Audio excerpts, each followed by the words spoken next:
I'm gonna have one of these students come to my place of business to job shadow, I wanna know a little bit about what they expect to have done. Fine, I can put him out in the yard and stack lumber all day. That is, you know, that is what. That'll probably turn him off. That's probably, yeah, but he's coming there. Didn't shadow him very long. So, you know, that's, but I've had a couple of parents ask me, you know, about that, because they think that there are a number of places in these communities that offer jobs to kids later on if they're introduced to that, you know, and have some kind of background that they would come back. I'm sure that, you know, BTI, they've got to have jobs. Evapco, places like that, you know, even the hospital, Lakeview Concrete Products. Those are all places that are potential employers, and in communities our size, we've got to think about keeping young people here. You know, some people think that a kid who stays in the community has to achieve. That's a bunch of baloney. You know, we need good leaders, people that take the place of us old guys in these communities. That's the only way we're going to keep the communities going.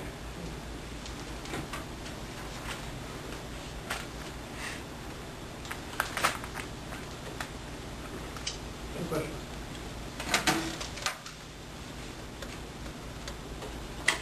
Okay. Activities Director, tell me. My turn. What I did is I just put 2007, 2008 athletic report together, and basically it's a summary of all our athletic programs, basically broken down into 3 different areas. The first area is basically the season outcome, records, and team finishes. Second area is participation, the number of participants in each athletic sport that school had. And then the athletic honors, the all conference honors, all district honors, and all state honors. And I've got all that information down. I'm not going to read it all to you. What I'm going to do is just kind of do an overview of each different area. First of all, the first area, the season outcomes. We have 3 conference champions in volleyball, boys basketball, and baseball. 1 conference runner-up in girls golf, and we had 5 third-place finishes in football, girls basketball, girls track, boys golf, and softball. So, you know, pretty successful. I thought we did a very good job for this first year of being very competitive, and you know, that kind of says it right there. Also, we had the volleyball team that was the district and regional champion and a state qualifier, and we had 11 tracksters that qualified for the state track meet. That was 7 girls and 4 boys. Basically, participation-wise, we had 307 people in the high school level that participated in athletics. So, and you know, I realized that some of those were maybe 3, 4 people or 4, but we had 307 athletes. 159 of those were males, and 148 were females. Honors, athletic honors, we had 37 ESAC athletes that received all conference honors, whether it be first team, second team, third team. We had 37 kids that received that honor. We had 8 ESAC athletes that received an all district or all area honor. That's probably a step above that.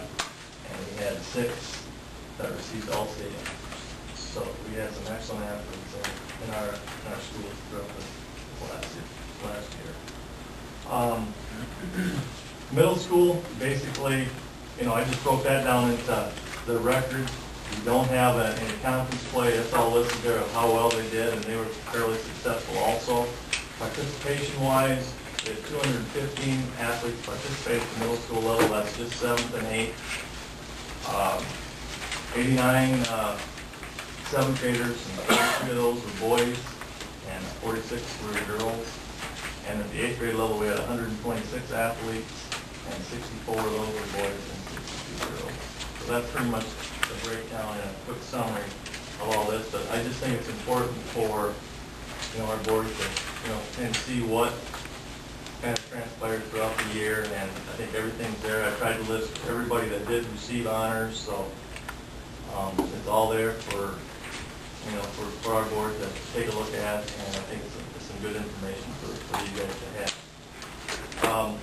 In closing, I'd just like to, give a pat on the back to all of our coaches. I mean, not only were they fairly successful and did, an excellent job, but, putting these two school districts together and trying to put, not only make kids happy, parents happy, and community happy, I thought they did an excellent job. It was a big job, it's a tremendous job, and I tell you what, they did.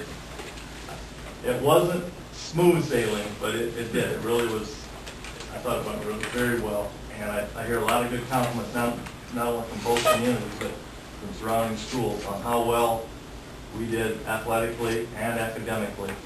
And what a class act that ESAC County schools are. So I think, we have a lot to be proud of here in the schools.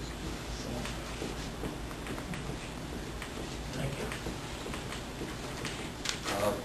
Just one thing that wasn't included, we did have a number of students that participated in swimming this last year. Some also received some all-state honors.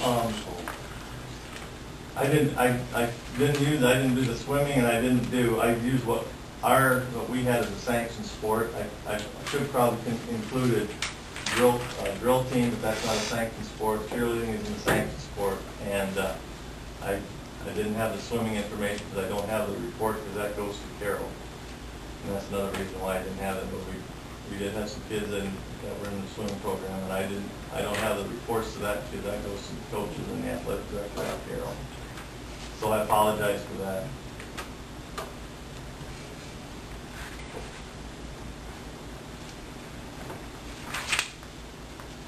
Any other questions or comments? I think you should be complimenting Kelly for Yes. Yeah, it's not real an easy headache. job. A lot of days for you too. Tries to pull all those things together. Have a lot of good people to work with, and again, the board has been wonderful to support the decisions that we've made, and that makes it a lot easier for myself and everybody else here involved. Thanks, Joe. Ready to move on to the future. Information about, and my suggestion would be that you give me some kind of guideline about when you'd like to meet as a joint board again, because I think there would be some information that we need to mull over and talk about at another meeting. And by that I mean, do you want to wait a couple months? Do you want? I wouldn't want you to wait 6. You want a month or 2, or just give me some idea, because generally what we do is we just start negotiating, then we pick a couple, 3 dates and say, okay, talk to us about what's going on.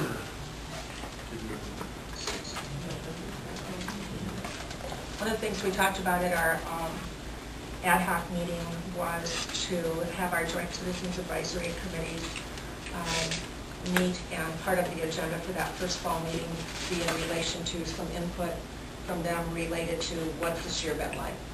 Talk to us about our strengths, talk to us about some areas that we need improvement in, and we could sure have that information, have that meeting and have that information to bring back before the next joint meeting. Is that what? Maybe an October date? Early November? Early. Hunting or something? That's fine. I'm shocked. Grant's off September 10th till January 7th. And sometime we're going to get a chance to meet sometime.